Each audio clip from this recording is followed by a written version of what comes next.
ক্রিকেটের তুমুল আগ্রহের অ্যাশেজ সিরিজ এখন চলছে সমুদ্র সৈকত পর্ব। একদিকে অজি অধিনায়ক পেট কামিন্স স্ত্রী সন্তানদের নিয়ে সমুদ্রের নোনতা জলে বুস্টাপ হচ্ছেন, আর অন্যদিকে ইংল্যান্ড দলও বিরতি কাটাতে বেছে নিয়েছে বিশাল সমুদ্রের পার্কেই। কিন্তু অস্ট্রেলিয়ার মাটিতে ইংল্যান্ড, তাও সিরিজটা যখন অ্যাশেজ আবার 2-0 পিছিয়ে থাকা ইংল্যান্ড, তখন তো মানসিক প্রশান্তি খোঁজার ভিড়েও যন্ত্রণাটা বয়ে বেড়াতেই হবে দলটাকে। অজি সমর্থকদের খোঁচা, অবজ্ঞা এসব কিছুকে কার্যত মাথা পেতেই যেন নিয়েছে ইংল্যান্ড। লোকালয় থেকে সৈকতে নেমেও ওদের হয়নি রেহাই। এমনকি বিমানবন্দরেও ইংল্যান্ড দলের ছবি তোলাকে কেন্দ্র করে গণমাধ্যম কর্মী ও নিরাপত্তারক্ষীর বাকবিতণ্ডার দৃশ্যগুলো যেন একে একে ইংলিশ ক্রিকেটারদের মানসিকতায় আঘাতটা করেছে।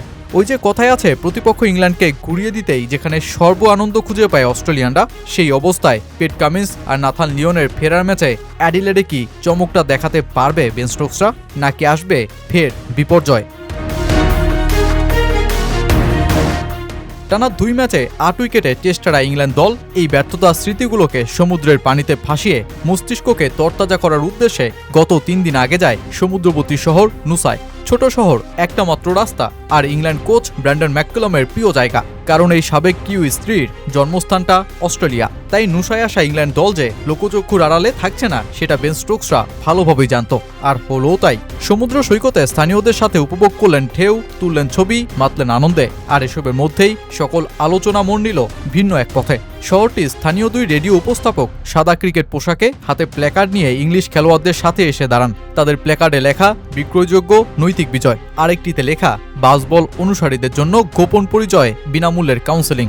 যদিও বেন স্টোকস সেই সকল কটাক্ষকে উপেক্ষা করে বরং তাদের সাথে ছবি তুলেই বরং এটা জানান দিলেন, এই দলটার মানসিকতা পাহাড় সম।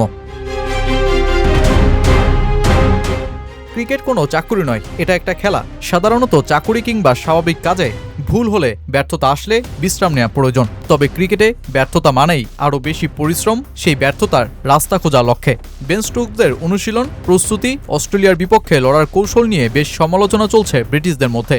এভাবে চলতে থাকলে ভবিষ্যতে নিজেদের বিপুল অর্থ খরচ করে মাসব্যাপী ইংলিশ সমর্থকরা অস্ট্রেলিয়ার স্টেডিয়ামে গলার আওয়াজ তুলবেন কিনা তা নিয়েও শঙ্কা তৈরি হয়ে গেছে।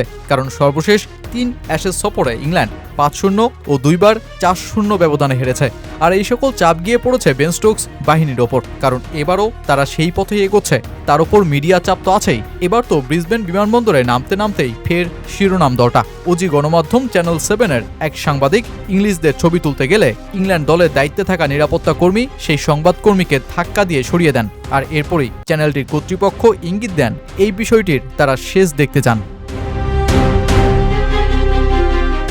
অ্যাশেজে 3য় টেস্ট অ্যাডিলেডে, যা ক্যানবেরা ও ব্রিসবেনের মতন এতটা পেস ও বাউন্সি নয়। আর ইংল্যান্ডের ব্যাটাররা এমন উইকেটেই খেলতে স্বাচ্ছন্দ্য করে বেশি। যদিও এই মাঠেও 2010 সালের পর থেকে কোনো জয়ের দেখা পায়নি ইংল্যান্ড, তবুও 2013-14 অ্যাশেজে দলটার আতঙ্কে পরিণত হওয়া সাবেক অস্ট্রেলিয়ান মিচেল জনসন বলছেন, ইংল্যান্ডের সুযোগ আছে, তবে অ্যাশেজ বাঁচাতে হলে ওদের মানসিকতা বদলাতে হবে। অ্যাডিলেডে পরিস্থিতি ভিন্ন হতে পারে। সেখানে সাধারণত পার্থ ও ব্রিসবেনের মতন অতটা বাউন্স ও ক্যারি দেখা যায় না, যা ইংল্যান্ডের পক্ষে যেতে পারে।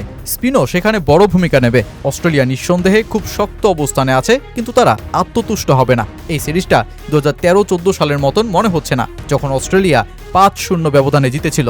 তবে পেট কামিন্স ও নাথান লিওন ফিরলে তাদের গতি আরও শক্ত হবে। তবুও ইংল্যান্ড যদি ঠিকঠাক করতে পারে, তাহলে ঘুরে দাঁড়ানো অসম্ভব নয়। যদিও হয়তো মানসিকভাবে ইতোমধ্যেই অনেক ক্ষতি হয়ে গেছে, আমার মনে হয় না সিরিজটা 5-0-তে যাবে। কিন্তু সেই সম্ভাবনা যে নেই তা বলা যায় না। ইংল্যান্ডের কিছু ব্যাটিং দেখলে মাথা চুলকাতে হয়। দক্ষতার অভাব নেই সেটা নিশ্চিত। দ্রুত কৌশল ও মানসিকতা বদলানো তাদের জন্য এখন অত্যন্ত জরুরি।